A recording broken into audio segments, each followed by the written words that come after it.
वितराग प्रभु भगवान महावीर स्वामी के पावन पवित्र श्री चरणों में कोटि से है वंदन नमन। वर्तमान आचार्य सम्राट पूज्य गुरुदेव श्री श्री मुनि जी महाराज साहब के चरणों में अनंत अनंत वंदन नमन। आगम ज्ञाता आगम पुरुष हिमाचल केसरी उपाध्याय पर्वत पूज्य गुरुदेव श्री जितेंद्र मुनि जी महाराज साहब के चरणों में अनंत अनंत वंदन नमन। ऑनलाइन एजुकेशन के प्रणेता संघ सेतु उपाध्याय पर्वत पूज्य गुरुदेव श्री रविंद्र मुनि जी महाराज साहब के चरणों में वंदन नमन। ऑनलाइन एजुकेशन में पधारे हुए सभी गुरु भगवान एवं पुण्य तुल्य समस्त महासाधु ग्रंथ के चरणों में वंदन नमन। आज ज्ञानदाता आगम प्रदाता पूज्य गुरुदेव श्री जी की प्रत्यक्ष वंदना का लाभ ले रहे हैं वात्सल्य वारिधि उप प्रवर्तनी गुरनी मैया श्री मंजुल ज्योति जी महाराज साहब आदि ठाणा।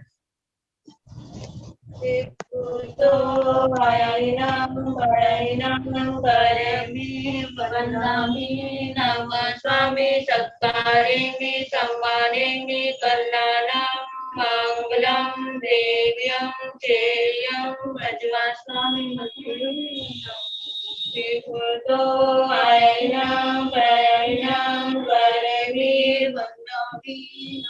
स्वामी सत्कारेंगे सम्मानेंगे कल्याणम मंगलम देव्यम चेयम भजवा स्वामी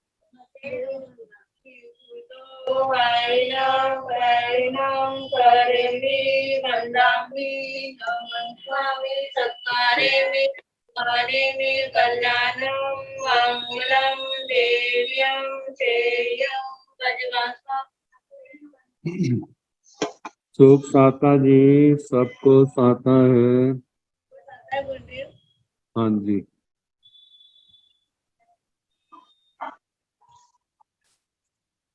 यह आगम वाचना निरंतर व निर्बाध गति से चलते रहे, इस हेतु सभी तपस्वी अपना अपना सहयोग दे रहे हैं। आज की तपस्या उपाध्याय पर्वत अनुयोग प्रवर्तक परम पूज्य श्री कन्हैया लाल जी महाराज साहब कमल के शिष्य तपो केसरी श्री संजय मुनि जी महाराज साहब उपवास शर्मणी सूर्या उत्तर भारतीय प्रवर्तनी डॉक्टर साध्वी श्री सरिता जी महाराज साहब की सुशिष्या घोर तपस्वी डॉक्टर साध्वी श्री सुभा पिंकी जी महाराज साहब उपवास शर्मणी डॉक्टर साध्वी श्री शिवाजी महाराज की सुशिष्या डॉक्टर साध्वी श्री सहेली जी महाराज साध्वी श्री सुचिता जी महाराज साहब साध्वी श्री सरजा जी महाराज साहब उपवास महासाध्वी श्री कर्णा जी महाराज साहब उपवास तप आराधिका साध्वी श्री हितांशी जी महाराज साहब उपवास।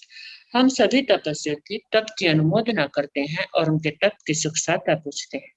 अब हम पूज्य गुरुदेव श्री जी से करबद्ध प्रार्थना करते हैं कि आप अपनी अमृतमय वाणी से हमें कृतार्थ करें। पधारे गुरुदेव मथेन वंदा में।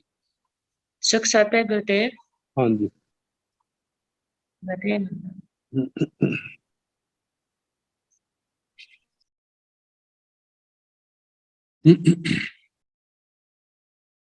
नमो अरिहंताण नमो सिद्धाण नमो आयर्याण नमो ओवध्यायाण नमो लोये सव साहुण ऐसो पंच नमो पारो सव पाव प्रणासनो मंगलांगंतु सम्मेषि पड़ मंग हवाई मंगलम।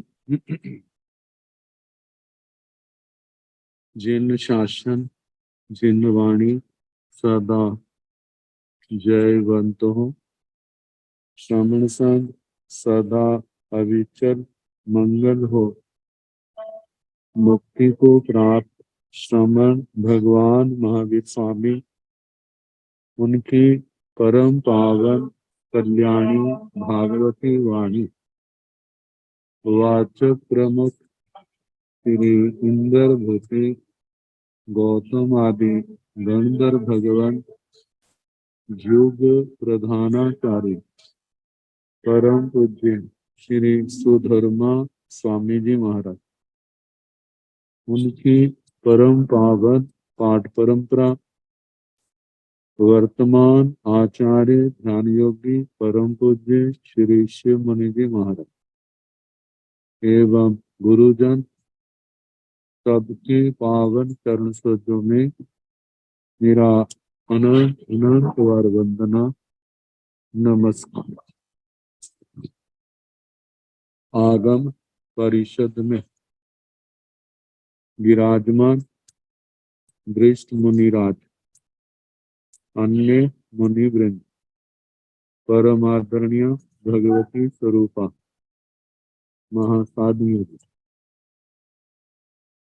हम सूत्र प्रारंभ करें उससे पहले कल महापर्व संवत्सरी था, सबसे कीमत कमाना। तो उसी उपलक्ष्य में पहले हम सबसे सांवत्सरिक संवत्सरी संबंधी क्षमा याचना करते हैं और उसके बाद अब स्थानक सूत्र का 5वां स्थान जो प्रारंभ किया था, इसका प्रथम उद्देशक समाप्त हो चुका है, दूसरा उद्देशक प्रारंभ किया जाए। तो दूसरे उद्देश्य का पहला सूत्र संयमी के 5 नदियों को पार करना, उसके संबंध में विधि विषेद इसका वर्णन। आजकल तो स्थान स्थान पर नदियों पर बड़े बड़े पुल बन गए, इसलिए वो नावा आदि से या पैदल पानी पार करने की ऐसी स्थिति पहले तो आती नहीं, आए तो केवल नाम मात्र की। तो प्राचीन काल में जब ऐसी व्यवस्थाएं नहीं थी, तो उस समय नदी आदि को पार करने का विधान और निषेध इसका वर्णन जहां पर दिया है, जहां नदी पार करते हैं अपकाय के जीवों की विराधना तो निश्चित होती ही है, लेकिन फिर भी अपवादिक परिस्थितियों में कहीं जाना पड़ता है तो उसके प्रायश्चित का विधान आता है।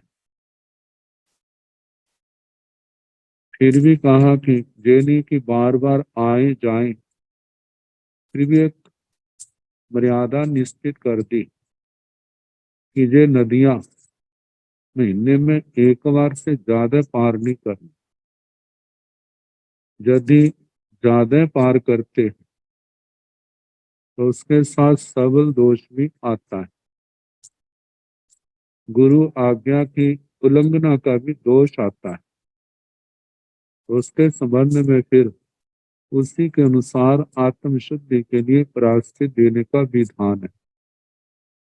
तो वर्णन है नो कप्पाई निगंथाण व निगंथीण व ईमाओ उदिठाओ गणी आओ बियंजी आओ पंच महन्नवाओ महानयो अंतो मासस दो कुत्तोवा ती कुत्तोवा ओ तरितैवा सन तरितैवा तंजहा गंगा जौना सरऊ एरावई मही।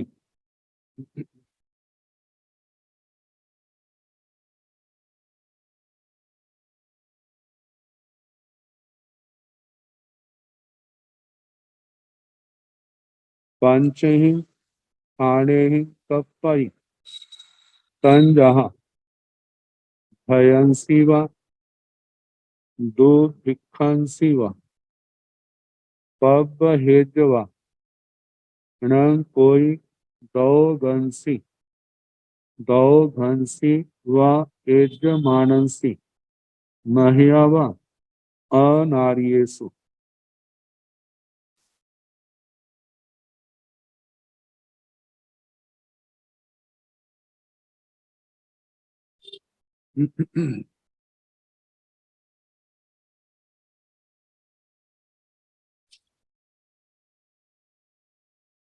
नो कपई नई कल्पता निगंथान व निगंथिन व निर्ग्रंथ निर्ग्रंथियों को ईमाओ जे उदिठाओ जो सामान्य रूप से कही गई गणी आओ जिनकी जहां पर गणना की गई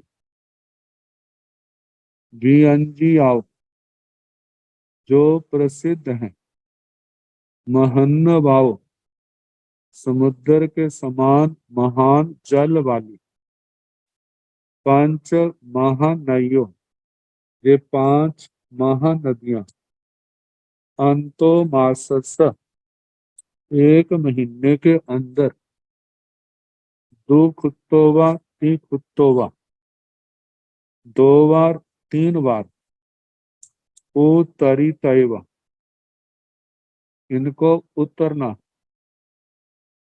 मतलब भुजाओं से या पैदल चल के इनको पार करना संतरी तैवा या नौका आदि के द्वारा इनको पार करना तंजाहा जैसे कि गंगा गंगा नदी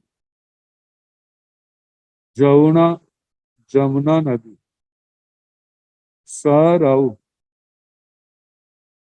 सरयू नदी एरावई एरावती माही माही ये पांच नदियां जिनके नाम कहे गए।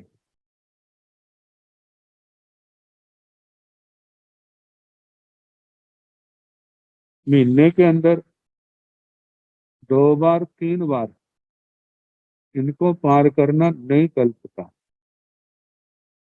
तो परमाणु में एक अर्थापत्ति आती है जिसके द्वारा दूसरा अर्थ ग्रहण किया जाता है। मतलब एक बार कल्पता है मतलब बिहार आदि में ऐसे चलते हुए आ जाए तो एक बार पार करने की मतलब भगवान की इसमें अनुमति एक बार तो पार कर सकते हैं इससे ज्यादा नहीं। ज्यादा करते हैं तो इसके अंदर भगवान आगम की आज्ञा का उल्लंघन आ जाता है। मतलब एक पानी का तो दोष है ही उसके साथ गुरु आज्ञा भगवान की आज्ञा के उल्लंघन का भी दोष आ जाता है। तो इसलिए जो सामान्य नियम बताया अब ये नदियां पांच का नाम गिना दिया है जिसमें कहा जाता है गंगा जमुना सरयू तो ये तो उत्तर प्रदेश में है। इसके अलावा पंजाब में सतलुज आती है व्यास आती है फिर उसके आगे जम्मू कश्मीर की ओर जाए तो रावी आती है तवी नदी जम्मू के पास चुन आगे चुनाव झेलम और एमपी की ओर चले जाएं तो वहां पर नर्मदा रेवा आदि नदियों का वर्णन आता है। तो सामान्य से जिन्हा पंचवें ठाणे की अपेक्षा से पांच नाम गिना दिए। तो इसके अनुसार और भी ऐसी नदियां हैं उनके संबंध में भी जानना क्योंकि साधु साध्वी के लिए पहला ही महाव्रत अहिंसा महाव्रत छह काया के जीवों की रक्षा, छह काया के जीवों की हिंसा से अपने आप को बचाना। पहला नियम है कि पूर्ण रूप से बचाए। दूसरा है अपवादिक स्थिति से यदि कहीं पर ऐसा कार्य करना पड़ता है तो उसको करने में जो भी दोष लगा है, अपने चारित्र की शुद्धि के लिए, अपनी आत्मा की शुद्धि के लिए उसका प्रायश्चित कर लेना। प्रायश्चित करने से लगा दोष जो है निवृत्त हो जाता। तो एक बार का तो आ गया, एक बार कर सकता है, दो बार तीन बार पार नहीं कर सकता, लेकिन विशेष परिस्थिति से इसके अति यदि ऐसा आ जाए तो पार करना भी कल्पता है, क्योंकि वहां पर मतलब इन परिस्थितियों में भगवान की आज्ञा। पंच ही ठाणे ही कपई तन जहा, पांच कारणों से कल्पता है, दो बार तीन बार। तंजाहा जैसे कि भयंसी वा, दो भिक्षंसी वा, भयंसी कहा है कि भय होने, भय का वातावरण बन जाए। दो भिक्षंसी वा दुर्भिक्ष हो, पब हेजवा, कोई विरोधी लोग परेशान करें, व्यथित करें, तब वहां रहना मुश्किल हो जाए। ऐसी परिस्थितियों में णं कोई पब्बहेज वर्णन, कोई कोई व्यथित करता है, परेशान करता है, जिससे संयम, तप की आराधना सम्यक नहीं, धर्म ध्यान में बाधा आती है। दो घनसीवा एज मानस, जब बाढ़ आ जाने, एज मानसी महियावा अनारी ऐसी, मतलब के बाढ़ आने पर जहाँ अनारियों का उपद्रव होने पर, आक्रमण होने पर, ऐसे समय में दो बार तीन बार पार करना भी कल्पता है। तो जो दूसरे सूत्र में पांच कारण बताए हैं, पहला कारण भयंसी व, भय होने पर, किसी अन्यायी राजा का भय होने पर, एवं इसी प्रकार की अन्य राजनीतिक परिस्थितियों के बिगड़ जाने पर साधु साध्वी नदी पार करके अन्यत्र भी जा सकते। इस समय कहा जाता है कि 1947 में जब देश की पार्टीशन हुई थी, तो जो स्थान पाकिस्तान में रह गया, तो वहां पर उधर जो साधु साध्वियां थे, तो उनको परिस्थिति विशेष के कारण इन्हीं को आना, चौमासे में भी आना पड़ा और जहाज आदि के माध्यम से भी लाना पड़ा। तो कहा जाता है ये विशेष परिस्थिति है। तो पहला कारण ऐसा राजा का भय, राजनीतिक परिस्थितियां उनके बिगड़ने पर, तो कहा जाता है ऐसे नदियां पार कर सकते। दूसरा कारण, जिस प्रदेश में साधु या साध्वी विराजित, वहां दुर्भिक्ष पड़ रहा, अतः भिक्षा न मिलती हो और नदी से पार भिक्षा मिलनी सुलभ हो, तो ऐसी अवस्था में साधु साध्वी नदी पार कर सकते, पार करके उधर जा सकते। मतलब रोज का नहीं, फिर उसी और वहां पर बिहार एक बार गए हैं, फिर उसके बाद वहीं पर रुके। तीसरा कारण, यदि कोई विरोधी द्वेष के वशीभूत होकर व्यथा पहुंचाता हो, साधु साध्वी को पानी में प्रवाहित करने के लिए उद्यत हो जाए, वैसी भयंकर परिस्थितियों में नदियों को पार करना विहित है।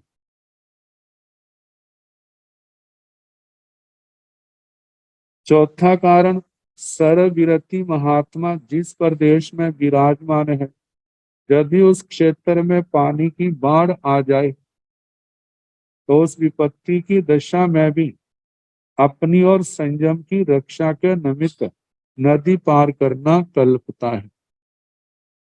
पांचवा कारण, यदि कोई अनार्य म्लेच्छ साधु साध्वी के जीवन को, संयम को लूटने के लिए अड़ जाए तो अपनी एवं चारित्र की रक्षा के निमित्त किसी भी महानदी को पार करना उसके लिए मर्यादा के अनुकूल है। तो इस प्रकार एक बार तो कहा सामान्य नियम जो है कि एक बार से ज्यादा नहीं पार कर, लेकिन इन परिस्थितियों के आने पर तो कहा 2 बार 3 बार नदी पार करनी पड़े तो शास्त्र की अनुमति है, लेकिन सैर सपाटे के उद्देश्य से इन बातों की ओट लेकर के करना तो कहा जाता है वो तो अपनी आत्मा को धोखा देना। अब इसके आगे अगला सूत्र है कि प्राय करके वर्षावास में साधु साध्वियों को विहार नहीं करना, ये उत्सर्ग नियम है।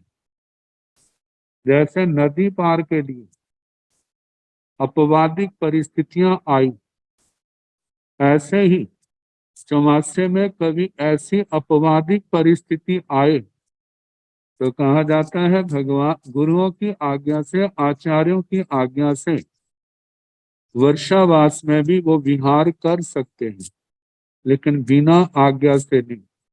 मानो आज्ञा लेना एकदम संभव ना हो तो आगे है, लेकिन उसके बाद अपनी परिस्थितियों को जो अपन जिनकी आज्ञा में विचरण कर रहे हैं उनके चरणों में निवेदन कर दिया जाए। तो कहा कि नो कप्पाई निगंथाणवा निगंथिणवा पड़म पाउ संसी गामाणु गामं दुइज्जी ताई पंचहिंग ठाणेहिंग कप्पाई तंजहा भयंसीवा दुभिक्षंसीवा जा महियावा अनारियहि वासावासं पज्जोस वियाण नो कप्पई निगंथाणवा निगंथिणवा गामाणु गामं दुइज्जी ताई पंचहिंग ठाणेहिंग कप्पई तंजहा नान अठ्ठियाय दंस अनठ्ठियाय चरित अठ्ठियाय आर्य उबझायावा से विसुम्भेजा आर्य उबझायाणवा बहिया बेयावच्चं करण्याय। नो कप्पई निगंथाणवा निगंथिणवा, ताकि पहला उत्सर्ग नियम निगंथाणवा निर्ग्रंथों को, निगंथिणवा निर्ग्रंथियों को, पड़म पाउ संसी प्रथम वर्षा ऋतु में, मतलब जिसको हम कह सकते हैं संवत्सरी से पहले का भाग,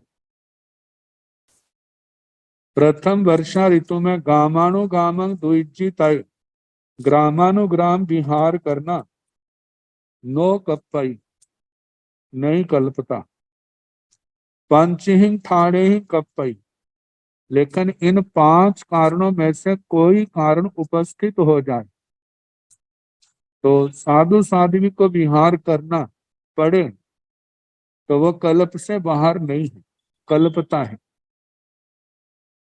तो वे 5 कारण कौन से? तंजहा वे ही है जो पूर्व सूत्र में बताए गए। तंजहा भयंसीवा, भय होने पर, वही राजा आदि का, अन्यायी राजा का भय या अन्य राजनीतिक परिस्थितियों के बिगड़ने पर वो विहार करके दूसरे स्थान पर जा सकता है। दूसरा है दुभिक्षंसीवा, दुर्भिक्ष आने पर वहां पर साधु साध्वियों को अपनी मर्यादा के अनुसार भोजन नहीं मिलता है, तो इस कारण से। तीसरा कारण, कोई विरोधी द्वेष के कारण परेशान करता है, इस कारण से। जिसका कोई समाधान ना हो तब। चौथा कारण बाढ़ आने पर। पांचवा कारण अनार्यों के द्वारा, मलेच्छों के द्वारा आक्रमण होने पर। इन पांच कारणों में से कोई कारण उपस्थित हो जाए तो वहां से विहार किया जा सकता, करना कल्पता है। अब आगे कहा, वासा वासं पज्जोस रियाणं नो कप्पई निगंथाण व निगंथिण व गामाणु गामं द्विजितई। वर्षावास में जो साधु साधियां एक स्थान पर स्थिर हैं, उन निर्ग्रंथ निर्ग्रंथियों को ग्रामानुग्राम विहार करना नहीं कल्पता। तो जहां पर ये वर्षावास का दूसरा हिस्सा जो 70 दिन है, उनमें उत्सर्ग नियम है विहार नहीं करना। लेकिन विशेष परिस्थितियां जो जहां पर 5 गिनाई गई, पंचहिं ठाणे ही कप्पई, 5 कारणों से कल्पता है। तंजाहा जैसे के नानठ्याय ज्ञान के लिए, दंसनठ्याय दर्शन के लिए, चरितठ्याय चारित्र के लिए, आर्य उपझायावा से विषम भेजा, जिनके आचार्य उपाध्याय या मतलब जो प्रमुख मुनि है, जो आचार प्रकल्प निश्चित सूत्र आचारंग निश्चित सूत्र इनके जानकार है, वो जो गच्छ का प्रमुख है, अचानक काल धर्म को प्राप्त हो। और दूसरे संत उन्होंने आचारंग आचार कल्प निश्चित आदि इनका अध्ययन किया नहीं, प्रायश्चित विधि के ज्ञाता नहीं है। तो कहा जाता है संघाड़े के अंदर जब ऐसा प्रमुख ना हो तो अलग नहीं विचर। तो कहा जाता है जब कल्प समाप्त हो जाता, गीतार्थ रहा नहीं, तो कहा कि ऐसे समय पर जहां पर उनके परिवार के गीतार्थ मुनि है, जहाँ आचार्य आदि के चरणों में, वे वहां पर चौमासे में वहां से विहार करके उनके चरणों में पहुंच गए। तो पांचवा आर्य उपझायाण व बह्या वेवच्चं कर न्याय। पांचवा कारण आचार्य उपाध्याय आदि बाहर उनकी व्यावृत्ति करने के लिए, सेवा करने के लिए, बीमारी आदि के कारण वहां पर ऐसी उनके पास ऐसी परिस्थिति नहीं है। मतलब 2 संत है, 3 संत है, 4 संत है, सभी रुग्ण होने पर, बीमार होने पर कोई सेवा करने वाला नहीं है। तो आस पास में जो संत हैं वो उनकी सेवा के लिए जा सकते। तो कहा जाता है बीमारी के कारण भी ऐसी विशेष परिस्थितियों में चौमासे में विहार का कल्प है। तो इन पांचों के संबंध में फिर कहा जा रहा है,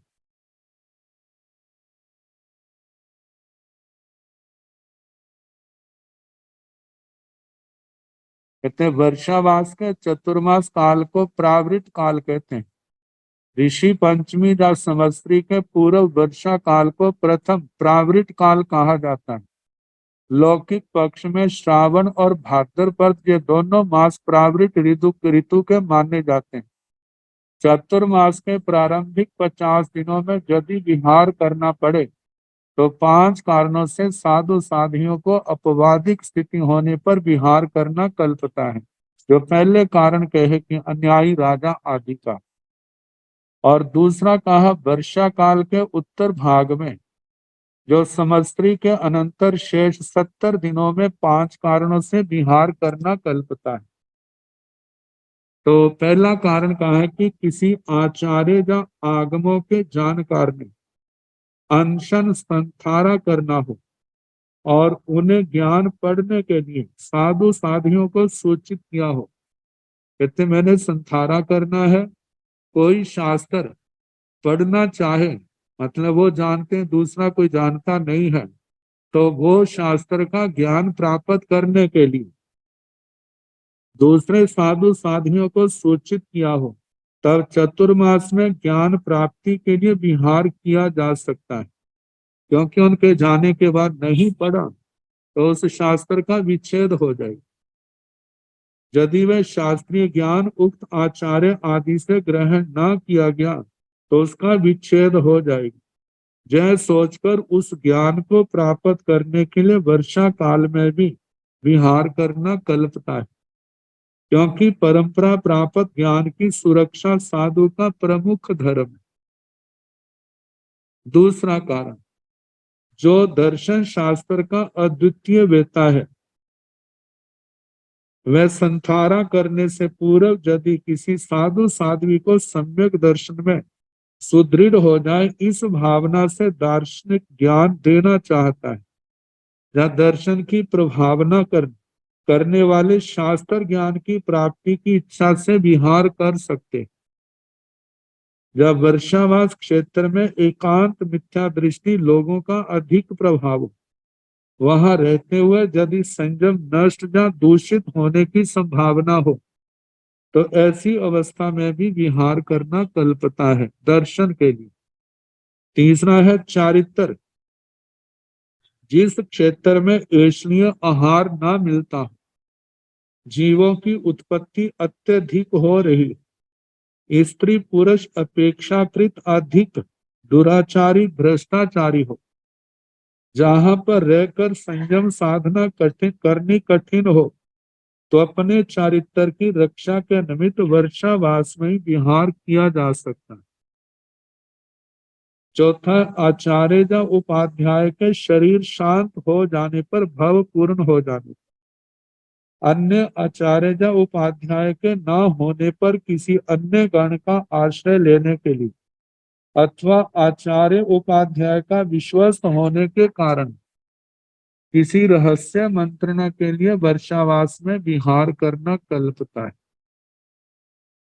पांचवा, आचार्य या उपाध्याय की आज्ञा होने पर बाहर किसी साधु या साध्वी की सेवा के लिए यदि जाना पड़े तो वर्षा काल में भी विहार करना विहित है। इन 5 कारणों में से किसी एक की उपस्थित होने पर ही साधु साध्वी के लिए वर्षा काल वर्षावास में विहार करना कल्पता है। तो वर्षावास के विधान का कहा है कि इससे क्या लाभ होते हैं वर्षावास करने के, तो उसके संबंध में कहा है, पहला तो अपने चारित्र की रक्षा के लिए, अहिंसा व्रत की रक्षा के लिए, क्योंकि बरसात के दिनों में जीव जंतु बहुत पैदा हो जाते। आजकल तो पक्की सड़कें हैं, लेकिन पुराने जमाने में जब कच्चे रास्ते होते थे तो लोगों का आना जाना बंद हो जाता था। कच्ची मिट्टी में वनस्पतियां पैदा हो जाती थी, साधु साध्वी को चलना मुश्किल होता था। तो पहला अहिंसा व्रत की रक्षा के लिए। दूसरा है, एक स्थान पर रहेंगे तो ज्ञान ध्यान की प्राप्ति विशेष होगी, उसकी साधना विशेष की जाएगी। तो ज्ञान प्राप्ति के लिए तप अनुष्ठान के लिए एक स्थान पर रहते हैं तो तपस्या भी अच्छी हो जाती है, क्योंकि लंबी लंबी तपस्या करनी है तो उसके अंदर विहार की कठिनाई तो आती है।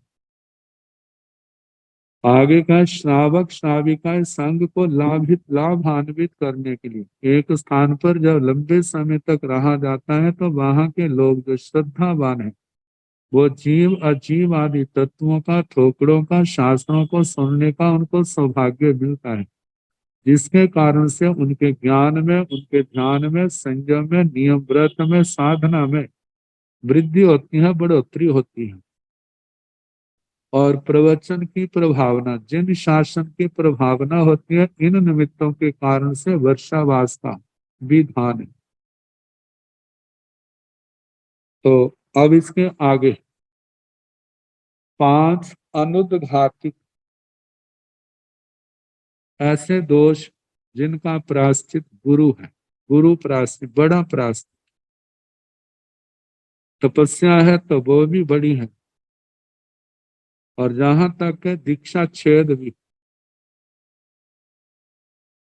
अब दोष को देखते हुए आचार्य आदि गुरुजन जो हैं उन दोषों का प्रायश्चित देते। तो कहा कि 5 अनुद्घातिक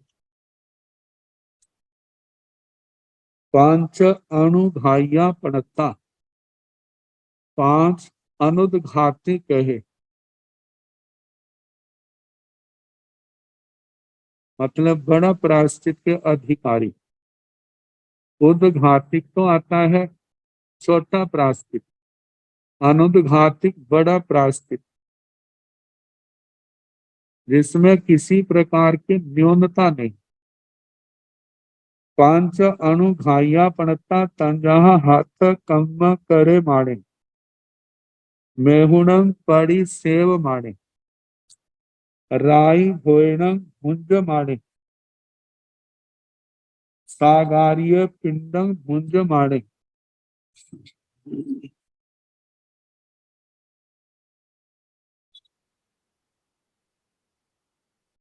राय पिंडं मुंज माणे। तो बताया कि पांच अणुघाया पड़ता, पांच अनुदघातिक कहे, गुरु प्रायश्चित। गुरु प्रायश्चित में निषेध सूत्र के अंदर गुरु मासी, गुरु चौमासी, जिसके अंदर तपस्या की विशेष धारणाएं हैं। तो वो धारणाएं कौन कौन सी है, क्या क्या प्रायश्चित दिया जाता है, उनका वर्णन जो निषेध सूत्र की व्याख्या आचार्य श्री अमोलक ऋषि जी महाराज की, उन्होंने बड़े अच्छे ढंग से किए हैं। किन किन कारणों से एक दोष का सेवन उच्छृंखलता के कारण से किया जाता है, एक दोष का सेवन प्रमाद के कारण से किया जाता है, और एक दोष का सेवन जो है वह बीमारी आदि के कारण से किया जाता है। ये तीनों ही परिस्थितियां अलग अलग हैं। तो इनमें किसको क्या प्रायश्चित दिया जाता है, जघन्य मध्यम उत्कृष्ट की अपेक्षा से वहां पर सारा वर्णन किया गया। और इसी के संबंध में अनुयोग प्रवर्तक उपाध्याय श्री कन्हैया लाल जी महाराज, जो उन्होंने शेर सूत्रों का वर्णन किया, जैसे व्यवहार सूत्र है, तो उन्होंने प्रायश्चित की विधियों का सारा वर्णन किया है कि क्या क्या धारणाएं हैं। तो कहा जाता है ये प्रायश्चित जो है आत्मार्थी जीव, जिनको ये है कि मैंने संसार को पार करना है, प्रमाद के कारण किसी भी प्रकार से यदि दोष का सेवन हुआ है, सेवन करने के पश्चात गलानी है, और ये बड़ा दुख महसूस हो रहा है कि मेरा चारित्र दूषित हो गया, अब मैं इसको कैसे स्वच्छ कर सकता हूँ, कैसे निर्मल कर सकता हूँ।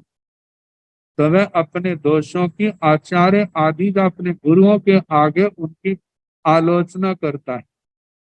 आलोचना के बाद जब श्रद्धा पूर्वक उस प्रायश्चित का निर्वहन वहन किया जाता है, प्रायश्चित का आराधन किया जाता है, तो उसके बाद वह भगवान की वाणी का आराधक बन जाता है, दोष निवृत्ति हो जाती है, आत्मा चरित्र निर्मल हो जाता है। तो बताया जाता है कि गुरु प्रायश्चित, पांच अणुघाया प्रणता, पांच अनुदघाती गुरु प्रायश्चित के अधिकारी कहे हैं तंजहा, जैसे कि हस्त कमंग करे माणी, हस्त कर्म, हस्त मैथुन जिसको कहा जाता है वे करने वाले। दूसरा है मेहुणंग पड़ी सेव माने, मैथुन का सेवन करने वाले। राई भोजनंग भुंज माने, रात्रि भोजन का सेवन करने वाले। चौथा है सागार्य पिंडंग भुंज माने, सागारिक पिंड, शय्यातर के घर का भोजन लेना। सागारिक शय्यातर के घर का भोजन सेवन करने वाले। राय पिंडंग भुंज माने, राज पिंड, राजा की रसोई का बना हुआ भोजन लेना। तो ये पांच कारण का है, पांचों कारणों का व्याख्याओं के अंदर बड़े विस्तार के साथ इनका वर्णन किया गया। पहले जो दो कारण कहे हैं इनका संबंध ब्रह्मचर्य में लगे दोषों का है, कहा जाता है साधना जब तक जो मोक्ष मार्ग की साधना है, इसके अंदर ब्रह्मचर्य का सर्वोत्तम स्थान है। ब्रह्मचर्य है तो सब ठीक है, ब्रह्मचर्य नहीं है तो कुछ भी ठीक नहीं। प्रश्न व्याकरण सूत्र के संबर द्वारों में जहाँ ब्रह्मचर्य का वर्णन आता है, वहां पर कहा जाता है जैसे पर्वत से गिरने के बाद फिर उसका जीने की संभावना नहीं होती, जीवन नष्ट हो जाता, ऐसे ही ब्रह्मचर्य के शिखर से गिरने के बाद साधक की कितनी साधना क्या हो जाती, छिन्न भिन्न हो जाती। कहा जाता है तवे सुवा उत्तम ब्रह्मचर्य, तपस्या में सर्वोत्तम तपस्या ब्रह्मचर्य। तो कहा जाता है इस शक्ति को, इस व्रत का पूर्ण रूप से सम्यक प्रकार से पालन करना। लेकिन जब आत्मा के अंदर मौनी कर्म का जोर, मौनी कर्म का आवेग बढ़ जाता है, मौनी कर्म का उदय बढ़ जाता है, तो कहा जाता है कई बार तो कर्म कृत होता है और कई बार होता है अपने प्रमाद के कारण। खाने पीने का विवेक नहीं, उठने बैठने का विवेक नहीं, मिलने बरतने का विवेक नहीं, ये कारण है। और दूसरा है मौनी कर्म का प्रबल उदय। तो कहा जाता है कि यदि आत्मा अपने हर कार्य में विवेक रखे तो इन विषम परिस्थितियों से अपने आप को बचा सकता है। और दूसरी बात, मौनी कर्म का भी उदय आए तो उसके लिए भी शास्त्र में विधान किया गया है। वो 10वीं कालिक सूत्र के दूसरे अध्ययन की चौथी पांचवी गाथा जो है, ये आत्मा के लिए बहुत उपयोगी। और इसके साथ 32 श्री उत्तराध्ययन सूत्र के 32वें अध्ययन में जो प्रमाद स्थान है, उसकी पहली प्रथम की जो 20 की गाथाएं है, वो आत्मा के लिए बहुत अच्छा मार्गदर्शन करती। कहा जाता है जैसे औषधियों के सेवन के द्वारा बीमारियों को पराजित कर दिया जाता है, इसी प्रकार ब्रह्मचर्य के संबंध में यदि साधक इन बातों का पूर्ण ध्यान रखता है तो मोह से उत्पन्न होने वाले दोषों को भी वो नष्ट कर देता है। तो कहा जाता है इन बातों में आत्मा को हर समय जागरूक रहना चाहिए। जागरूक है तो उसकी साधना सफल है। यदि जीवन प्रमाद में आ गया, जागरूकता नष्ट हो गई, तो उसका ये चारित्र का भवन गिरते देर नहीं लगे। कहते हैं संसार के से निकलना बड़ा मुश्किल होता है, संसार से बाहर निकलना बहुत मुश्किल है, लेकिन संसार के अंदर फंसने में जोर नहीं लगता। संसार से बाहर निकलते हैं, इस संयमी जीवन में आते हैं, तो इसका परिणाम अनंत मधुर है। और संसार के अंदर फंसना तो आसान है, लेकिन उसका परिणाम जो है अनंत कड़वा है, कड़वाहट से भरा हुआ है, दुर्गतियों का कारण। तो इसलिए कहा जाता है कि साधक को अपने हर समय अपने स्वाध्याय में, धर्म क्रियाओं में लगे रहना चाहिए।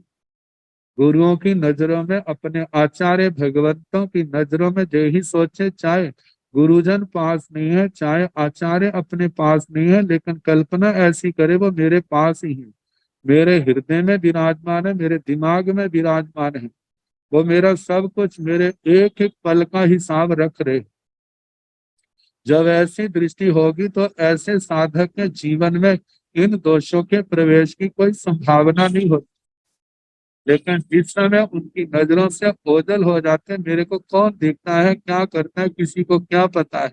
और उसी समय क्या है, उनके पतन की श्रृंखला शुरू हो जाती।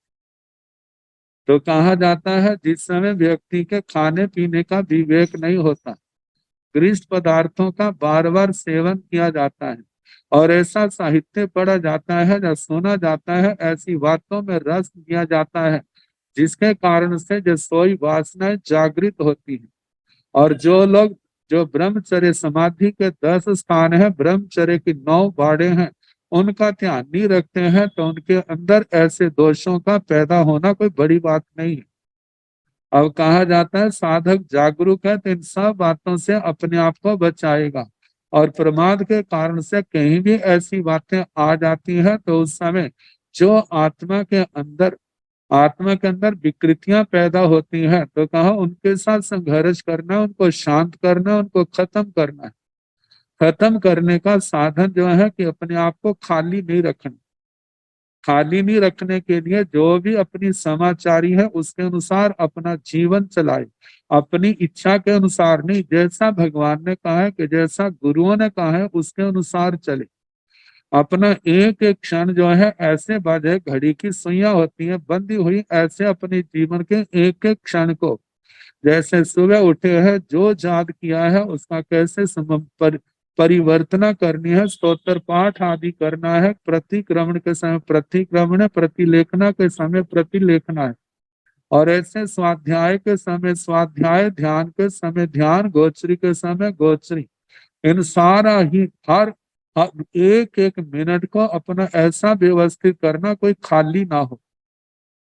जब व्यक्ति ऐसे व्यवस्थित कर लेता है तो जो 100 साल का भी जीवन क्यों ना हो उसको ऐसे लगता है जैसे 2 दिन की बात हो। लेकिन ये तभी लगता है यदि गुरुओं के अनुशासन में, संघ शास्त्रों के अनुशासन में हम अपनी जीवन को धर्म साधना के अंदर ढाल लेते हैं। और यदि इन बातों का ध्यान नहीं रखते हैं तो कदम कदम के ऊपर दोषों के पैदा होने की संभावना होती। तो कहा जाता है जिस समय मौनी कर्म का अपना प्रमाद बढ़ता है, मौनी कर्म का जोर पड़ता है, तो उस समय पहले जो दोष जीवन के अंदर आते हैं, लेकिन साधक को इन दोषों से बचना है। जो तो बचते हैं वो साधुवाद के पात्र हैं, उनका जीवन, उन्होंने अपने जीवन की रक्षा कर ली। लेकिन जो ऐसा करने में सफल नहीं होते, दोष लगे हैं, तो फिर उनको अपनी पूर्व स्थिति में आने के लिए ऐसे गुरु प्रायश्चितों का आचरण करना होगा, तब तो ठीक आ जाएंगे। नहीं तो संसार का दरवाजा उनके लिए खुला होगा और विराधक श्रेणी की ओर उसका गमन होगा, चाहे वो कितनी साधना करता है। लेकिन यदि जीवन में निश्चलता, सरलता, आराधकता नहीं है, तो फिर क्या है, विराधक श्रेणी के स्थान कौन से है, जैसे भवनपति, वाणव्यंतर, ज्योतिषी, अभियोगी स्थान। ऐसे स्थान पर जन्म होता है जहां पर धर्म की संभावना कम हो जाती है और वहां पर समाधि नहीं होती, दूसरे के इशारों के अनुसार ही चलना पड़ता है, अपनी इच्छाओं की कोई प्रधानता नहीं रहती। जब कभी अतीत की और देवताओं का स्थान जाता है तो उनको पश्चाताप ही, पहले जाता नहीं है, जाता है तो केवल पश्चाताप, हमें इतना अच्छा समय मिला था, लेकिन उच्छृंखलता, प्रमाद आदि के कारण से हमने उसको क्या कर दिया, गवा दिया। उसका जो दुष्परिणाम है कि हमें कितने मानसिक, शारीरिक प्रताड़नाओं के बीच से गुजरना पड़ता है, कितनी परेशानी सहन करनी पड़ती है। और शास्त्रकारों ने तो एक एक कदम का, एक एक स्थान का वर्णन कर दिया, कौन स्थान अपने लिए हितकारी है, कौन से नुकसान वाले हैं। तो नुकसान वालों से बचता है, हितकारी कदमों की ओर बढ़ता है तो उसका जीवन सफल है। लेकिन जहां जहां ऐसा प्रमाद किया जाता है तो कहा जाता है फिर उनको ऐसे प्रायश्चितों का भागी बनना पड़ता है, और ऐसे दोषों से उनकी आत्मा दूषित होती है। तो 5 कारण नाम ले दिए, इसके आगे इनके संबंध में जो और वर्णन आएगा कल जैसे अवसर होगा सुनाने का प्रयास किया जाएगा। नमो अरिहंताण, नमो सिद्धाण, नमो आर्याण, नमो ओवध्यायाण, नमो लोए सब साहुण, एसो पंच नमोकारो सब पावपणासनो, मंगलानंत संवेशी परमं हवाई मंगलम, श्री चतारि मंगलम, अरिहंता मंगलम, सिंधा मंगलम, साहु मंगलम, केवली मनतो धम्मो मंगलम, चतारि लोकोत्तमा, अरिहंता लोकोत्तमा, सिद्धा लोकोत्तमा, साहु लोकोत्तमा, केवली मनतो धम्मो लोकोत्तमो, चत्वारि शरणं प्रवज्जामि, अरिहन्ते शरणं प्रवज्जामि, सिद्धे शरणं प्रवज्जामि, साहो शरणं प्रवज्जामि, केवली मनतं धम्मं शरणं प्रवज्जामि, चार शरणे सुख करने दुख करने मंगल करने और शरणा नहीं कोय जो भव प्राणी आश्रय सबको यथा योग्य वंदना सुख साथ।